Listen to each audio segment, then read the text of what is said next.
네, 지난 14년부터 24년까지 10년간의 출산 추이를 보니까 이렇게 떨어져 있는 자료를 보게 됐습니다. 살짝 하울링이 나서 마이크 조정 부탁드립니다. 또한 1인 가구가 매우 늘었고 이것이 오늘날 젊은이들에게 하나의 트렌드이자 문화로 자리 잡고 있는 상황도 우리는 보게 됩니다. 저희 할머니 할아버지 세대 때만 보더라도 대가족으로 이제 10명씩은 자녀가 있었던 때를 보게 됩니다. 저희 아버지 가정도 보면 자녀가 4명이고 계속해서 우리 할머니 할아버지 세대를 보면 정말 대가족의 어떤 그런 형태를 보게 되죠. 하지만 지금 오늘날 우리가 살아가는 이 시대는 그것과는 굉장히 반대되는 어떤 시대를 살아가고 있는 것을 우리는 보게 됩니다. 구약시대 이스라엘 가족의 문화는 오늘날 대한민국과는 매우 달랐습니다. 야곱에게는 12명의 아들들이 있었고 이세에게는 8명의 아들이 있었습니다. 그 막내가 다윗이었죠. 이렇게 대가족 안에서 특별히 중요한 위치를 차지했던 사람이 있었는데 바로 맏아들이었습니다. 이 맏아들은 단순히 첫째 아들이 아니라 가문의 대표자요 상속자였습니다. 이 경제적 권리와 영적 대표성 그리고 하나님께 드려지는 의례까지 모두 장자에게 우선권이 주어졌습니다. 그러나 이 성경을 보면요, 정말 흥미로운 어떤 패턴들이 반복이 됩니다. 이 맏아들, 이 장자라고 불리는 이 사람들이 계속해서 그 역할을 감당하지 못하는 것입니다. 가인은 인류 최초의 장자였습니다. 하지만 그는 동생 아벨을 죽이죠. 장자의 첫 출발부터 무너지게 되는 것입니다. 에서는 어떻습니까? 장자의 명분을 팥죽 한 그릇에 팔아버렸습니다. 하나님이 주신 그 귀한 축복을 눈앞에 배고픔에 바꿔버린 것이죠. 요셉의 형들도 마찬가지였습니다. 요셉은 막내였습니다. 하지만 그를 애굽의 총리로 세워서 이스라엘을 하나님께서 구원하게 하셨습니다. 그러나 형들은 동생을 시기해서 노예로 팔아버리죠. 물론 이것에 관한 스토리를 우리가 잘 알고 있습니다. 그러나 형들은 이 지켜야 할 막내를 오히려 해친 것이 돼버린 것이죠. 사무엘이 이새의 집에 갔을 때도 똑같았습니다. 장자들이 왕으로 세우기에 더 합당해 보였어요. 하지만 하나님께서는 그 모든 그 첫째와 둘째와 셋째 그 장자들이 다 지나치고 가장 보잘것없는 막내 다윗을 택하여서 왕으로 세웁니다. 이처럼 성경 속에서 장자들은 계속해서 그 역할을 감당하지 못했습니다. 성경 속의 장자들은 오히려 실패하고 망하고 선택받지 못하는 그런 그림들이 계속 그려지고 있는 것이죠. 오히려 막내들이 선택을 받거나 이스라엘의 역사를 이어가는 내용이 반복적으로 등장합니다. 여기 막내들이 있죠. 막내들 축복합니다. 네, 저는 장자예요. 네, 그렇다면 하나님께서 왜 성경에서 이렇게 장자의 실패를 반복적으로 드러내실까요? 왜일 것 같아요? 그 이유는 하나님의 선택은 인간의 질서와 기대와 다르게 이루어진다는 것을 보여주기 위함입니다. 인간의 입장에서는 이 장자가 왕이 되고 큰 일을 이뤄야 한다는 그 기대와 하나님의 생각과는 다르다라는 것을 이 성경에서 말하고 있는 것입니다. 이 사실이 선명하게 나타난 장면이 야곱과 에서의 이야기입니다. 이 말씀 함께 읽겠습니다. 시작. 이삭이 그의 아내가 임신하지 못함으로 그를 위하여 여호와께 간구하매 여호와께서 그의 간구를 들으셨으므로 그의 아내 리브가가 임신하였더니 그 아들들이 그의 태 속에서 서로 싸우는지라. 여호와께서 그에게 이르시되 두 국민이 네 태중에 있구나. 두 민족이 내 복중에서부터 나누이리라. 이 족속이 저 족속보다 강하겠고 큰 자가 어린 자를 섬기리라 하셨더라. 아멘.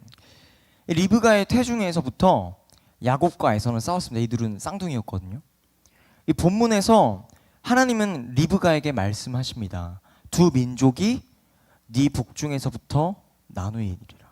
큰 자가 어린 자를 섬기리라. 에서는 장자였기 때문에 첫째였기 때문에 겉으로는 강하고 큰 자였어요. 그리고 실제로 에서는 사냥꾼이었습니다.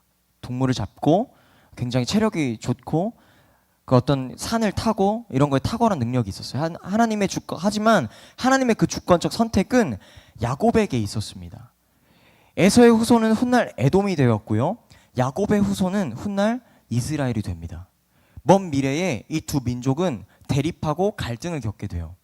이것은 이미 하나님께서 리브가에게 주신 말씀의 성취였습니다. 두 민족이 싸우는구나.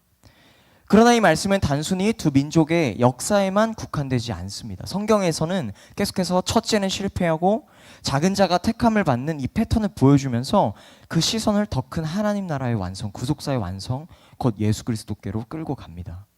이 성경 속의 장자들은 장자의 권세를 제대로 감당하지 못했습니다. 그러나 하나님 아버지께서는 마침내 완전한 맏아들을 이 땅에 보내셨습니다. 그분이 바로 누구시죠? 예수 그리스도입니다. 이 맏아들 예수 그리스도는 세상의 기준으로는 작은 자처럼 보였습니다. 냄새나는 말구유에서 태어났고요. 예루살렘은 그 당시에 수도였고 중심지였는데 그 중심지가 아니라 작은 동네 베들레헴에서 태어나셨습니다. 로마를 무너뜨릴 힘 있는 메시아를 기다리던 그 이스라엘의 기대와는 달리 예수님은 낮은 자, 죄인, 병든 자들과 함께 했습니다. 그러나 작아 보였던 이분이야말로 참된 맏아들이시며 하나님의 말씀대로 큰 자가 어린 자를 섬기리라라는 약속을 성취하신 분이셨던 것이죠. 이스라엘은 율법에 대한 자부심이 있었습니다. 이 율법은요, 이 출애굽을 했던 그 이스라엘 백성들에게 하나님께서 모세를 통해 주셨던 것입니다. 이 율법은 곧 하나님의 선택을 받은 그 민족이 거룩하게 살아갈 수 있도록 가이드라인을 제시해 주는 것이 바로 율법이에요. 근데 이 율법은요, 그 누구도 구원에 이르게 하지 못했습니다. 그 누구도 하나님 나라에 들어가지 못하게 했어요. 이 가늠하다가 현장에 붙잡힌 여인은 율법에 따르면 그 자리에서 돌로 쳐서 죽여야 합니다. 모두가 그 여인을 죽이려는 그 순간에 예수님은 너희 중에 죄 없는 자가 돌로 쳐라 말씀하시죠. 그 말씀을 들은 그 율법을 따랐던 그 이스라엘 백성들이 그 누구도 여인을 함부로 죽일 수 없었어요. 율법에 의하면 그 자는 죽여야 하는데 왜죠? 그들은 겉으로 이스라엘 백성들은 율법을 지키지만 죄의 문제는 여전히 해결되지 않았기 때문입니다.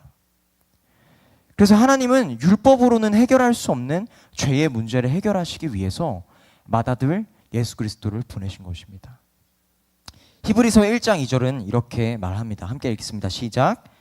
이 아들을 만유의 상속자로 세우시고 또 그로 말미암아 모든 세계를 지으셨느니라. 아멘. 놀라운 말씀이에요. 하나님께서는 예수 그리스도를 만유의 상속자로 세우셨습니다. 맏아들로 세우셨다는 것이죠. 아담이 죄로 인해서 잃어버렸던 그 세계, 그 기업을 예수 그리스도께 보장하셨습니다. 아담이 잃어버린 세계는 어떤 세계입니까? 죄가 없는 하나님과 함께하는, 하나님과 함께 다스리시는, 하나님이 다스리시는 그런 나라입니다. 하나님은 우리에게 잃어버린 것들을 다시 상속물로 받게 하시기 위해서 맏아들 예수 그리스도를 보내신 것입니다. 오늘 본문 함께 읽겠습니다. 시작. 이로 말미암아 그는 새 언약의 중보자시니 이는 첫 언약 때의 죄에서 속량하시려고 주구사 부르심을 입은 자로 하여금 영원한 기업의 약속을 얻게 하려 하심이라. 유언은 유언한 자가 죽어야 되나니 유언은 그 사람이 죽은 후에야 유효한즉 유언자가 살아있는 동안에는 효력이 없느니라. 아멘. 오늘 본문 히브리서 9장 15절에서 17절은 분명히 말하고 있습니다. 유언은 유언한 자가 죽어야 효력이 있다. 예수님은 맏아들이자 상속자이시며 동시에 새 언약의 중보자로서 오셨습니다. 그리고 자신의 죽음을 통해서 그 상속을 우리에게 유효하게 만드셨습니다. 아멘이십니까? 그러므로 우리는 하나님의 나라, 그 영원한 그 기업을 받게 된 하나님의 아들, 그 자녀가 된 것이죠. 오늘 본문 이 히브리서는 누가 썼는지 아직도 밝혀지지 않은 그 작자 미상의 책입니다. 그러나 이 책의 주제, 이 독자의 대상, 쓰여진 배경은 명확했습니다. 히브리서는 이름을 통해 알 수 있듯이 히브리인들, 즉 유대인들을 대상으로 쓰였습니다. 하지만 그냥 유대인이 아닌 예수 그리스도를 믿는 유대인들이었습니다. 히브리서가 쓰인 당시 그 배경은 로마에게 식민 지배를 받고 있을 때였습니다. 유대인들은 구약 성경을 통해서 분명히 기록되어 선지자들로부터 분명히 기록되어 전해져 온 자신들을 구원할 메시아를 기다렸습니다. 그 메시아는요, 강력한 힘으로 자신들을 식민 지배하고 있는 그 로마를 찍어 누르고 하나님의 선택을 받은 야곱의 후손인 이스라엘 자신들이 구원을 받는 것을 기대했습니다. 그러나 에서와 야곱이 르브가의 태중에 있을 때 하나님께서 말씀하신 것처럼 큰 자는 작은 자를 섬겨야 했습니다. 그것이 하나님의 방법이고 하나님의 뜻입니다. 겉으로 봤을 때 예수는 작은 자처럼 보였지만 그는 진정한 구원자셨습니다. 새 언약의 중보자로 오신 메시아였습니다. 유대인들은 결국 그 예수 그리스도를 알아보지 못하고 십자가에 죽입니다. 근데 이후에 유대인들 중에서 자신들이 죽였던 그 예수 그리스도가 진짜 메시아임을 깨닫고 이를 따르는 그리스도인이 있는가 하면 여전히 메시아를 기다리는 유대교인들로 이렇게 갈리게 됩니다. 아직도 메시아를 기다리고 있던 그 유대인들은 이 부활하신 예수님을 따르는 그 자들을, 그 히브리인들 중에서도 그리스도인의 히브리인들을 핍박했어요. 압박했습니다. 이것은 단순한 핍박에 불과하지 않습니다. 우리 가족 중에 메시아를 기다리는 유대교인들이 있음에도 나는 죽으시고 부활하신 예수 그리스도를 따라 라고 한다면 마땅히 그 가족을 버려야 되고 따라야 되는 그런 상황이었던 거예요. 만약에 시온이가 히브리인이에요. 유대인이에요. 네. 근데 예수님을 이제 죽으시고 부활하신 분이 메시아야. 나 이거 따를 거야. 근데 언니랑 동생이 그거 안 따라. 어떻게 할 거예요? 이런 상황에서 언니들 버리고 따라야 됐던 상황이에요. 그러니까 이 당시 예수 그리스도를 믿는다라는 것은 이 유대인들의 배경 안에서 목숨을 걸고 모든 것들을 다 버리고 따라야 되는 그런 상황들인 거예요. 여러분들 만약에 예수를 믿는다는 이유 때문에 방금 예를 든 것처럼 가족을 버리게 되고 가족으로부터 버림받게 된다고 해도 예수 그리스도를 따르겠습니까? 이때 당시 예수를 따른다는 것은 좀 엄청난 것이었습니다. 또한 당시 로마는 예수 그리스도를 따르는 자들을 무자비하게 핍박했어요. 이런 상황들로 인해서 그리스도인 유대인들 중에서 믿음을 저버리거나 다시 유대교로 돌아가려는 움직임들이 벌어지게 됩니다. 히브리서는 이러한 상황들 속에서 예수 그리스도에 대한 믿음이 흔들리는 이들에게 배교하지 말라고 강력하게 권면하는 책이에요. 그러면서 히브리서는 예수 그리스도가 어떤 자인지 분명히 이야기하고 있습니다. 그는 하나님의 맏 아들로서, 우리의 맏 형제로서 하나님의 나라, 그 영원한 그 기업을 보장받고 또한 그 보장된 상속에 우리를 공동 참여하게 하시기 위해서 죽으시고 부활하셨다. 이 믿음의 경주를 끝까지 달려가면 우리는 그 상속에 참여하게 되는데 그럼에도 불구하고 다시 유대교로 돌아갈 것이냐? 그럼에도 불구하고 이 믿음의 경주를 포기할 것이냐? 라고 권면하는 책입니다. 그래서 히브리서 3장 14절에 이렇게 말합니다. 우리가 시작할 때 확신한 것을 끝까지 견고히 잡고 있으면 그리스도와 함께 참여한 자가 되리라. 아멘. 우리가 확신하는 이 믿음의 경주를 끝까지 견고히 잡고 있으면 누구와 함께 참여한 자가 됩니까?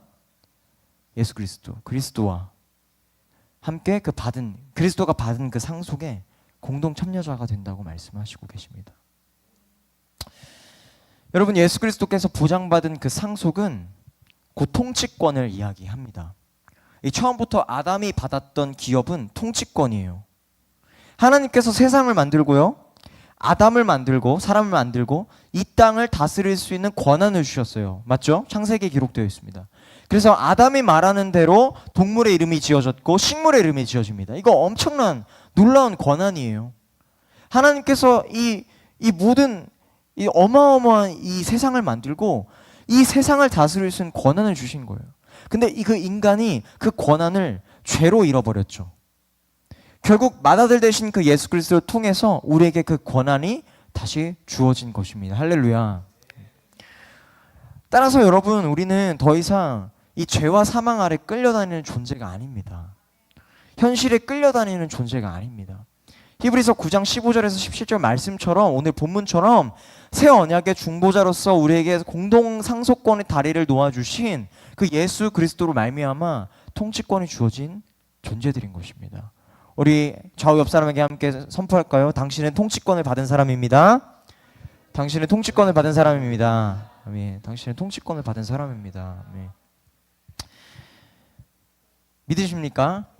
그렇다면 이 진리를, 오늘의 이 말씀을 우리 삶에 어떻게 적용시킬 수 있을까요? 이 세상의 것들을 다 내려놓을 수 있어야 합니다. 거기서부터 이 통치권을 누리는 삶이 시작이 돼요. 사랑하는 여러분, 이 땅에서 우리의 삶은 결코 무한하지 않습니다. 한계가 있고 아주 잠깐, 아주 잠시의 삶일 뿐입니다. 현재를 살아가고 있는 우리의 입장에서는 당장 눈앞의 선택이 중요할 수 있고, 이게 아니면 망할 것 같고, 당장 공부에 목숨 걸어야 될 것 같고, 취업에 목숨 걸어야 될 것 같고, 하지만 절대로 우리가 계획한 대로 인생은 흘러가지 않습니다. 그것을 이미 인생의 선배님들은 많이 경험하셨을 거예요. 물론 계획한 대로 인생이 흘러가고 잘 풀릴 수도 있겠죠. 하지만 그 잘 풀리는 인생이 하나님과 상관이 없잖아요. 그거 위험한 것입니다. 때로 하나님이 냅두실 수도 있어요. 그게 가장 처절하게 끔찍한 그 하나님의 시험 중에 하나입니다. 우리는 이 땅에서의 삶이 아닌 보장된 하나님의 나라가 있습니다. 그것을 붙들어야 합니다. 물론 그렇다고 나 어차피 뭐 구원받았고 나 상속 보장됐으니까 아무것도 안 하고 막 살아야지, 그렇게 적용하면 안 되겠죠. 이 땅에서 주어진 그 삶에 최선을 다해야 합니다. 학생이면 공부 열심히 해야 되고, 일터에서 일 열심히 하고, 가정에 충실해야 하고, 하지만 그것이 하나님보다 우선되는 순간, 그것에 나의 삶의 안정감을 두고 그것들에 의해 나의 삶의 좌지우지가 된다면 그것은 통치권을 받은 자로서의 삶을 살아가는 것이 아니죠. 그것은 그저 현실에 끌려다니며 살아가는 것밖에 되지 않습니다. 하나님은요, 우리가 삶을 살아가면서 현실에 치여서 앞에 보이는 어떤 것에 의해서 내 삶이 결정되면서 살아가라고 우리의 삶을 허락하신 것이 절대 아닙니다. 영의 세계로 현실을 다스리라고 삶을 허락하셨습니다. 다시요. 영의 세계로 현실을 다스리라고 삶을 허락하셨습니다.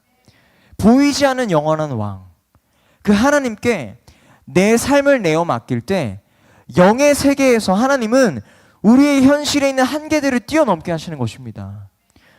학교에서 너 대충 뭐 이 정도 점수를 맞춰야 되고 이 대학 갈 수 있고 저기 취업할 수 있어 라고 말해서 하나님이고 교회고 나발이고 적당히 신앙생활하고 적당히 예수 믿으면서 또는 교회를 떠나서 그 점수에 맞춰서 결국 그 대학하고 취업을 했다고 쳐봅시다.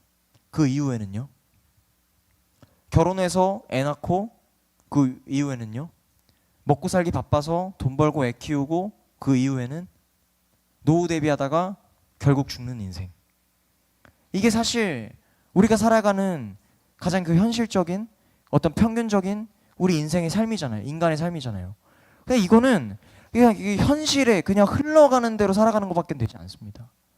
하나님은 그렇게 현실과 이 세상에 끌려다녀서 살다가 죽으라고 이 삶을 허락하시지 않으셨어요. 그렇게 말하는 그 세상 앞에서 하나님 나라를 상속받은 자들로서, 통치권을 받은 자들로서 다스리며 하나님의 나라를 이 땅에 나타내 보이라고 우리를 이 땅에 보내신 것입니다. 저는 중학교 때 운동을 이제 하다 보니까 마침 또 교수님이 오셨는데, 네, 제가 374명 중에 360등 하던 그런 사람이에요. 중학교 때 원주중학교. 네. 부끄럽네요 갑자기. 네, 후배가 있어서. 그래도 당시 중학교 때 저는 나름 복싱 유망주였어요. 네, 나름. 근데 저는 복싱을 계속 할 줄 알았습니다.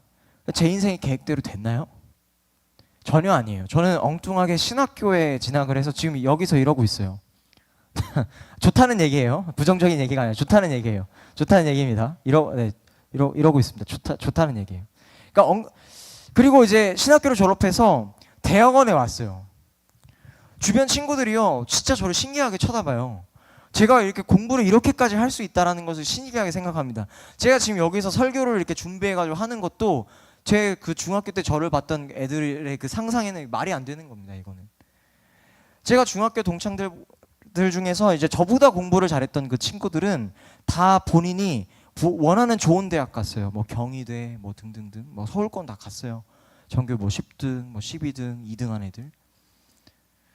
근데 이제 그 친구들이 군대를 이제 전역을 하고, 저는 이제 원주에 토박이고 원주에 계속 자랐으니까 그 친구들 이제 군대 전역하고 이제 원주에 막 휴가 나오고, 왜냐면 군대 전역하고 이제 복학하기 전에 좀 텀이 있잖아요. 원주에 와서 막 저를 만나서 말해요. 야, 앞으로 뭘 해야 될지 모르겠다. 막막하다. 두렵다. 웃긴 게 저는 뒤에서 14등 하는 사람이에요. 그래서 저보다 막 공부를 굉장히 잘했던 그 친구들이 저한테 와서 제가 부럽대요. 아, 진짜 실제로 한 말이에요. 하나도 저는 미래가 막막해 보이지 않는다는 거예요. 저보고. 근데 뒤에서 14등 하는 사람인데. 이게 다스리는 삶이라고 저는 생각합니다. 제가 잘했다고 저 자랑하는 것이 아니라 예수 그리스도를 믿고 그 삶을 내어 맡기며 최선을 다해 살아갈 때 당장 눈앞에 보이는 그 현실에 주저하고 그 현실에 두려워 떨면서 살아가는 게 아니라 그 현실 세계 너머에 있는 내 삶을 이끄시고 가장 선하시고 완전하신 그 하나님을 보게 되더라는 것입니다. 이게 상속자의 삶입니다. 이게 통치권을 가진 사람들의 삶이에요. 저처럼 꼭 사역자가 아니더라도 학생이면 학생대로, 직장인이면 직장인대로 자신이 주어진 그 삶에서 최선을 다해 살아가지만 내 눈앞에 보인 시험, 이 시험 망치면 원하는 대학 못 가는데 두려워하는 삶이 아니라 시험을 최선을 다해 보고 만약 내가 원하는 결과가 나오지 않았을 때 안절부절이 아니라 하나님이 내 삶을 어떻게 인도하실까를 보는 그 신앙의 수준, 그 레벨에 오르고 싶지 않습니까? 이 말씀 앞에, 하나님을 믿는 그 믿음 앞에 목숨을 걸고 부딪히고 깨져봐야 그 수준을 경험할 수 있는 것입니다.